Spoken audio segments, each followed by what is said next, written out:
Welcome back to the swamp, my friends, and welcome if you're new. Today we're going to be sharing some creepy and downright strange cryptid encounters and mountain horror stories sent in by viewers just like you. As always, if you have a story that you would like to share in a future episode, be sure to submit it at swampdweller.net or the email you can find in the description down below. I would love to share your story with everyone here in the swamp. It's stories like yours that help keep this show going on a daily basis. Be sure to slap that like button, subscribe if you're new, and get ready for these creepy and downright strange cryptid encounters and mountain horror stories that'll freak you out tonight.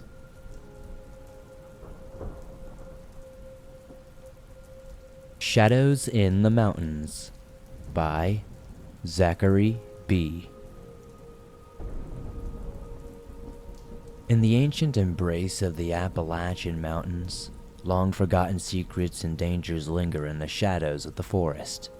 Amidst those woods, my family fell prey to an entity creeping from the depths, enveloping our secluded home. Nestled at the mountain's base in a hollow at the end of a long gravel road, our 50-acre farm, abandoned for decades, whispered promises of opportunity to my father. A seemingly low price blinded him to the dormant malevolence veiled within. Once a good man and a devoted father, he often held a camera, joyfully documenting our lives. He envisioned building a life for us in this secluded place, celebrating birthdays, first steps, graduations, and everything else life has to offer. The initial joy captured in old family videos gradually surrendered to a sinister transformation. Time unfurled this change slowly as my once vibrant father succumbed to an unseen force. He engaged less and less. He spiraled into depression and became abusive, perpetuating a cycle of failure and despair. Whatever the land belonged to must have been as dormant as the land was forgotten. Minor accidents and expenses marked the beginning. Drinking increased, but it was never enough. He lost his job, the double-wide trailer was repossessed, pushing him into selling drugs. As I watched, black shadows, snake-like tendrils with oozing black miasma surrounded him. Few at first, they multiplied with the worsening circumstances. Fear of my loud, angry father transformed into a dread of the evil shadows that trailed him. As time progressed, I found myself avoiding my father, spending less and less time in his presence. The insidious whispers grew louder whenever he was near, hurling malicious and hurtful words at him, labels of worthlessness, uselessness, and failure. I questioned why no one else seemed to be aware of these haunting voices, feeling a chilling isolation that deepened my fear. Once a haven for other families, our dwelling now stood as a dilapidated shell, barely a barrier against the elements.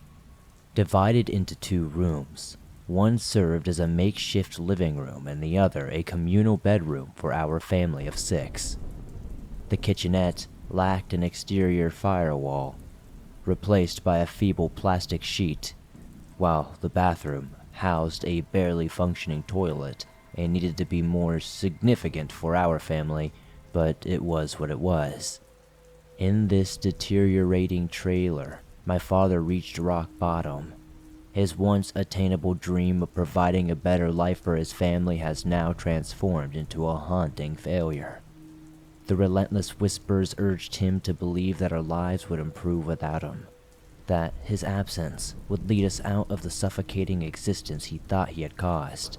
One scorching summer night, I believe I was about 7 years old, in our dilapidated trailer, the shadows reached their crescendo. My parents were arguing once again. This time, it was at its worst. His rage, fueled by fear and regret, permeated our atmosphere. My siblings and I were all sitting on the couch. I, being the youngest, sat on the eldest sister's lap. The screaming and crying coming from the other room grew louder and closer. As my dad entered the room, so did the whispering shadows. My dad revealed the gun. The screaming stopped and the room was deathly quiet. All except the whispers grew louder and more consistent. Do it. Do it. No one will miss you. You're worthless anyway. Just do it. Sullen but calmly, my father walked away from where he stood in front of my mother across the room, and sat in his chair.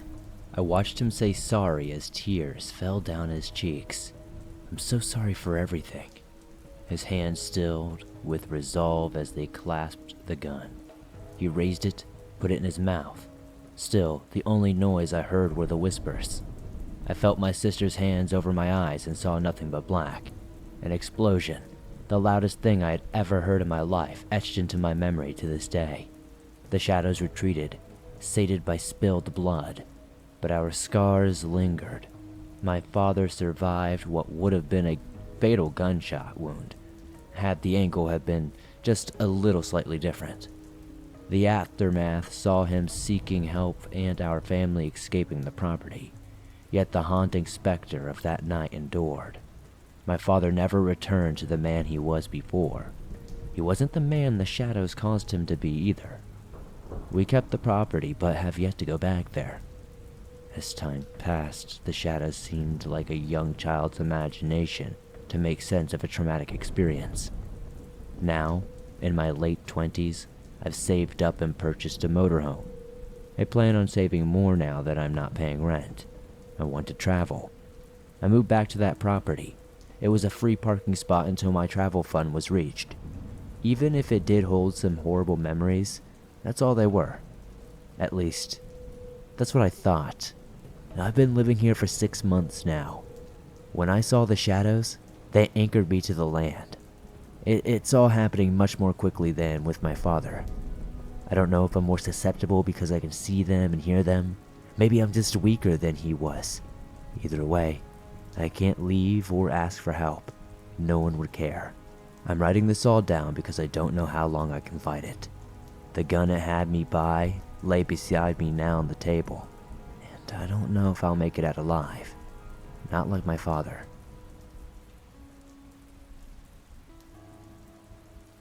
Cryptid Encounter by Davin C. This is a story from a couple of years back with a few friends of mine. I'll tell this experience the best I can, and hopefully you'll enjoy it. When I discovered your channel, I finally discovered that I had a place to share this story and hopefully could get some momentum in the comments with anybody's opinions and thoughts of what might have happened. Now, I'm an avid hiker, camper, and hitchhiker. I've stayed in almost every wooded area in California in my early 20s, and I love staying in the woods for long periods. I know the Trinity National Forest like the back of my hand and feel very comfortable going out with practically nothing but a fishing rod and a couple of knives, as there's food and water everywhere for the ones who know the ins and outs. Anyway, my friends Andrea and Mario wanted to do an overnight trip to the Tahoe National Forest to Lake Tahoe. Mario was a professional photographer and enjoyed some cool pictures of the castle on the island there. We arrived there a day early in my 2002 Jeep Grand Cherokee because we wanted to sleep in the Jeep in the woods somewhere beforehand. It was my idea, and I know it sounds weird, 3 people sleeping in a Jeep, but there was enough room and we all didn't really mind. I was filled with curiosity and paranoia, all while having an explosive amount of fun when we arrived in the forest because it was new territory to me. But that was just it, new territory. I was careful and excited because I didn't know what animals or creatures called this place home. I'm fascinated by things like cryptids and was well aware of the different homelands, but the Tahoe National Forest was never really on my radar for research. I was there to see and explore while they did the whole picture thing. After all, I've never really heard anything crazy happen here, so there we were, arriving in the town, but going farther out of the city limits into the woods until I saw a dirt road. The sun was setting, and it was perfect because we were tired and wanted to park somewhere remote and set up our bed, smoke, chill, and sleep. So we were driving down the road for about 20 minutes. The road kept getting more edgy and bumpy, but wouldn't end. After about 30 minutes, our phones were out of service, and I had to put my Jeep into 4-wheel drive. Now, it's dark out, and we still are not seeing the end of this road. I reassured Mario and Andrea that we would be fine once we saw a clearing, and I would just park on the side, and we would relax. After about 40 minutes of driving down this dirt road, BSing and laughing, and 4-wheeling in the dark with high beams, going through creeks, inclines, and whatever else, we arrive at this little circle clearing on the side of this now non-existent dirt road. We parked where it was level and proceeded to stretch out, continue to laugh and joke, load bowls, and eat. I'm setting up the bed in the back of the Jeep, and Mario and Andrea are just vibing and looking at the trees and the moss. We all have headlamps on our heads. I could tell it would be a new moon as it was essentially pitch black. It was around 11:30 p.m. when we started rubbing our eyes and calling it a night. We all got in the Jeep and tried to get some shut-eye while listening to podcasts. I fell asleep but awoke to the sound of some branches snapping outside. It was a hot night, so I cracked my windows for airflow before bed, which made us susceptible to the outside ambience. In a quiet voice, I asked if anyone was awake. Being inches apart from each other, they both said, "What the hell was that?" After entertaining crazy thoughts about what it could be, I looked at the clock, and it was only around 1 a.m. We then fell back asleep but woke up again for what I could consider no reason. My mind was still on edge, so I was sleeping very lightly. I looked at Mario, who was on his phone playing games. I asked him what time it was. He said 2:39. Then I asked if he wanted to go on a walk and try to get a night exposure photo with his camera, and he immediately said yes. Andrea awoke at that moment and asked what we were doing as we opened up the back hatch and dressed.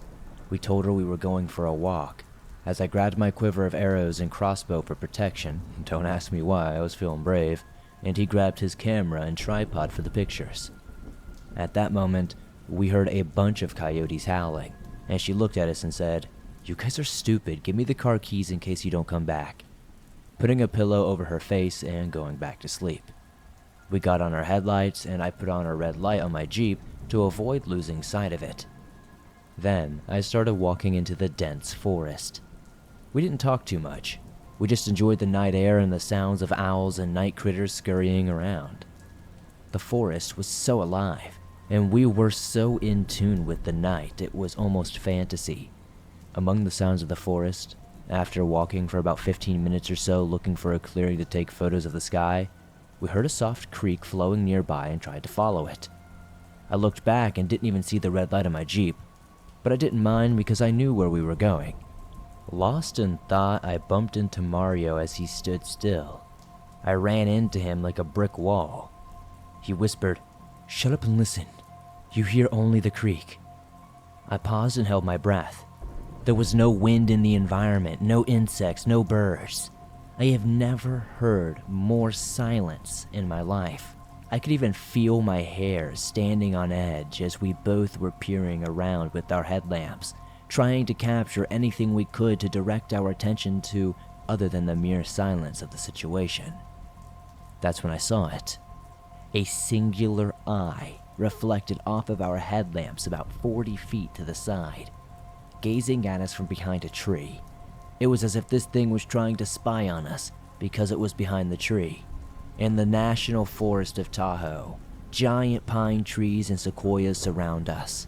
Some of the trees' branches don't even start until 12 or 14 feet off the ground, and this thing was standing about 7 or 8 feet tall, judging by where its eyeball was.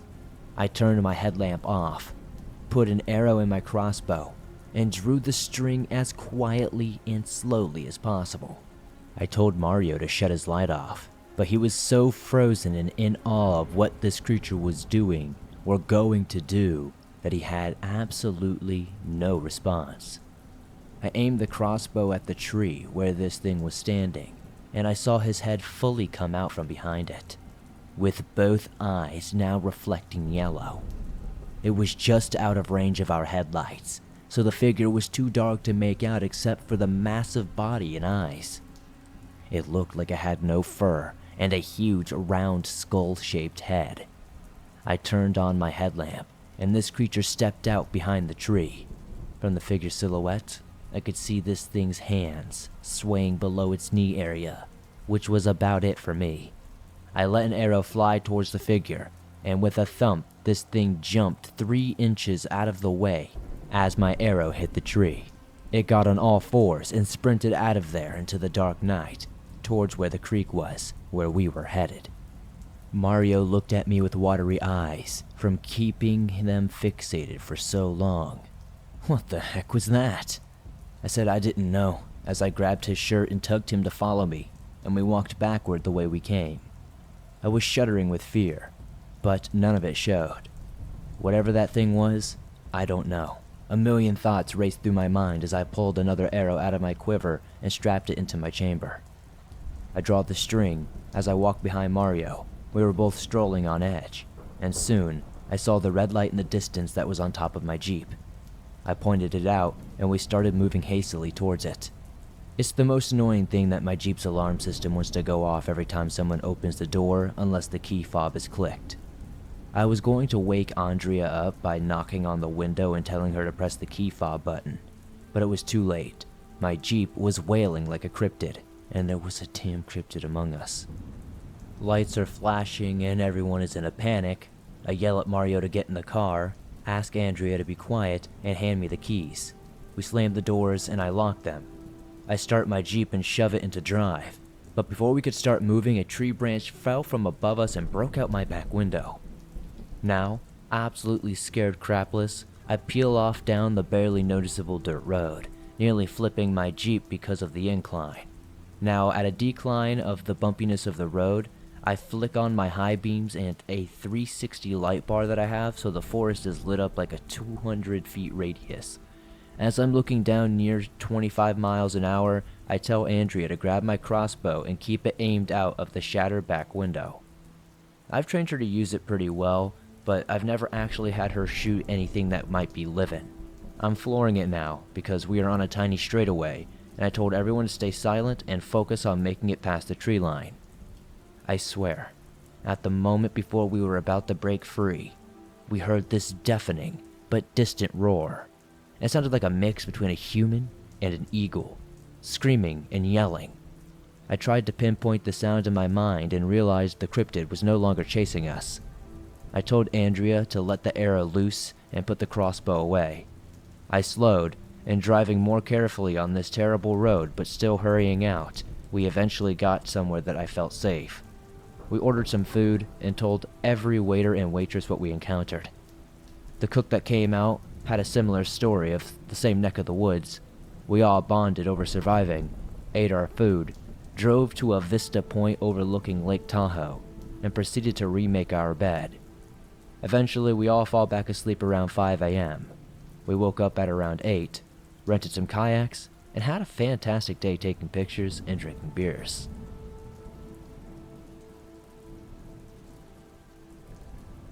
So this story is not one of the ones that involve a near-death experience, but to this day, I still cannot explain what I saw. For context, I'm a 6-foot-tall, 150-pound male in my early 20s who is an avid outdoor enthusiast. I've been hiking and backpacking for well over a decade, and I enjoy rock climbing and mountaineering. I spent about 7 years in search and rescue, and have some stories from my experience, but nothing creepy or unexplainable from my time there. Anyways, I've spent a fair amount of time outdoors, and over the past year had taken up solo hiking and backpacking. Normally I would try to go with some friends, but I honestly enjoyed the solitude and self-reliance that I often neglected even asking my friends to go, unless I absolutely needed more people. On a rainy November day, I decided to go hiking up to Green Mountain Lookout in the Cascade mountain range of Washington State. I intended on spending the night there in the old fire lookout. I checked the map, and the trailhead is rather remote by Washington standards, and it involved something like 26 miles of driving on a partially paved old Forest Service road. I drive up the road, and I'm surprised to see just one other vehicle there. To call it a parking lot would be an overstatement. It was just a wide spot on the road that could fit maybe 6 vehicles in total. The road meandered past the parking area around a curve and out of sight. While it was a weekend, the weather was rather foul, and above 5,000 feet, the rain would be turning to snow, so I was not expecting to see other people. I park and open my door and start getting my pack ready.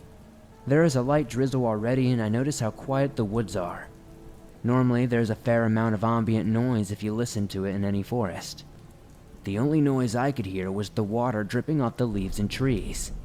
I chalked it up to being late fall and most of the birds had migrated to warmer climates. The bugs were probably hiding due to the rain, and it was daytime and the other animals would be seeking shelter from the elements and sleeping from a night of foraging. I start hiking, and I'm enjoying the gradual uphill climb of the trail. Now, because of my time in search and rescue, I enjoy tracking. Anytime I'm on a trail, I usually face the ground and like to track other hikers, animals, and keep my skills sharp. I noticed that there are 2 sets of trails of running shoes, one larger and one smaller. After the first mile or so, the trail leaves the confines of the Doug fir and western hemlock forest to open up to these lush green alpine meadows. In the summer, the alpine meadows bloom and you can see verdant green Indian hellebore, yellow asters, red columbines, white glacier lilies, bright blue lupin, and orange Indian paintbrush. In the late fall though, these meadows are just green with the dying brown stalks of these once beautiful plants. Right at the interface of the alpine meadows to the forest, I meet the 2 other hikers, a man and a woman coming down. As is customary for hiking on the west coast, you swap trail condition information. I give the hikers a once-over and notice they both have trail runners on. They tell me it gets snowy up past the first section of alpine meadows, and that it started snowing around 3 a.m., but that they had the trail to themselves today. No bear sightings, which was pretty nice, and made sense because there are no mountain blueberries in November. We wish each other well and I continue walking. The trail opens to a beautiful valley, flanked by alpine meadows, forest, slide adler, and other mountains. When the view is clear, you can see the north face of the glacier peak to the south. The trail switchbacks up the alpine meadows and through a few patches of trees. I hike up another 1.5 miles or so before I reach the snow level. It is the first snow of the season, and the snow level was about 5,000 feet, just as predicted. I continue hiking a bit before I notice more tracks in the fresh snow. There are 2 sets. One set is a track of an exceptionally large dog, like maybe a Mastiff or a Bernese mountain dog, given the size, and the second set is a pair of Morel hiking boots. I think if I had to guess they were around size 15 or larger. Normally I would not care about these tracks, but some things did not add up. First, there was only one other vehicle in the parking lot. Second, I had not noticed these tracks before in the mud, and surely I would have noticed them. And there's no way I could have confused them with the other hikers' tracks. Thirdly, what did these prints just pop up in the snow halfway up the trail? I know that there are no trails on the backside of Green Mountain that intersect with the trail that I'm on, as it is a rather remote one. It could be a hunter, but that would be unlikely given the difficult access to this point in the trail, and the fact that the 2 hikers I encountered said that they were alone. All this is giving me a weird feeling. At this point, I'm reminded that the forest is still eerily quiet. There are strange tracks that should not be here. It is snowing, wet, cold, and I could not actually stay overnight in the old lookout because it is locked. The aura of the area just feels ominous. I listen to my gut instinct and decide to go back to my car. So I turn back. I hike down about 1 mile, and I am on the last of the switchbacks before the trail re-enters the forest when something catches my eye, and I stop. I'm looking down an alpine meadow enjoying my view when I spot something about 1,000 vertical feet away from me, less than a kilometer away from my location. I squint and see a pure white shape in the meadow. As I'm looking at this white shape, my mind is trying to fathom what the shape could be. My initial thought is that it was one of those 2010 Winter Olympics Inukshuk statues which resembles a man. All I could see is the head and shoulders part, as the rest would be obscured by the underbrush of the alpine meadow. This thing was standing on a 40-degree slope. The more I stare at this thing, the more confused I become. I rationalized that it cannot be snow on a tree or something like that, because that was the first snow of the season and that was only 2,000 vertical feet, and the snow was all the way up at 5,000 feet. I guess it could be a sun-bleached and thus white tree stump, but this is unlikely as the area has not been logged before, and this spot was in an alpine meadow, not the forest. It really stuck out to me, given the size of this thing at that distance. It would have to be an ancient stump to be that large. My guess is that it would have had to been about 10 feet tall to be that large from this distance. I shuffle in my pocket to put on my gloves, and when I look back it appears that this thing has moved ever so slightly. On the head, I can make out 2 black spots where eyes should be, and a black slit where a mouth would probably be. I freak out because in a minute I was watching this thing, it had not moved, and the 5 seconds I look away, it seems to look forward at me. I feel chills run down my shoulders and back. What the hell is this thing? It is a half-mile away from me at this point. I am still well over a mile from my car. It feels like I am now being watched intensely, and I feel an uneasy sense of dread building in my stomach. Now, as there are black bears in the Cascades, I always carry bear spray with me. My only other weapon is my pocket knife, which is deep in my backpack. I unholster the bear spray and slowly make my way down the trail. At this point, I'm really wishing that I had brought my .357 Magnum, but it weighs 6 pounds and I just cannot justify bringing that sometimes. At this point, I feel like a fool for neglecting that crucial essential. Before I reach the forest, I keep my body facing the area this thing is in. Once I reach the forest, I am reminded just how silent it is. The forest started out quiet. Now it was silent. No wind, and just the occasional drip of rainwater. It feels like there is an apex predator in the forest, and it is not me. I still feel watched. At this point, my nerves are starting to get the better of me, and I pick up my pace and jog downhill to the car. I was cognizant that you should never run from a predator, as it will trigger its instinct to run down prey. I felt like prey, and I did not like it. But I rationalized that I maybe had a 10-minute lead on this thing, assuming it moves as fast as a person. I start running as silently as I can down the trail, constantly looking over my shoulder while trying to keep my eyes on the ground to not trip over the wet roots. I never heard any sounds of pursuit from this thing, but I was scared and in full fight or flight mode. I was flying out of this place as fast as I could. After a long 15 minutes, I finally reach my car, and it is the only one in the parking area. I throw my backpack into my Subaru and jump into the driver's seat and peel out. I have been stalked by mountain lions, hiked through bear country, and been shot around by hunters on one occasion. But none of my previous experiences can compare to the soul-crushing dread I was feeling once that thing turned to look at me. I went hiking back up to Green Mountain Lookout the following summer. I went to the same spot that I saw that thing, and while the underbrush of the pine meadow was higher, there was absolutely no white shape in that area.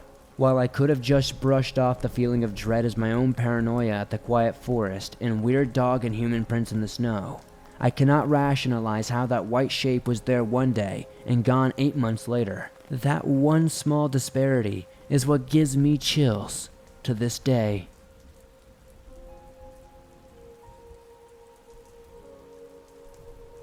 Thanks for listening to these creepy and downright strange cryptid encounters and mountain horror stories that'll freak you out tonight.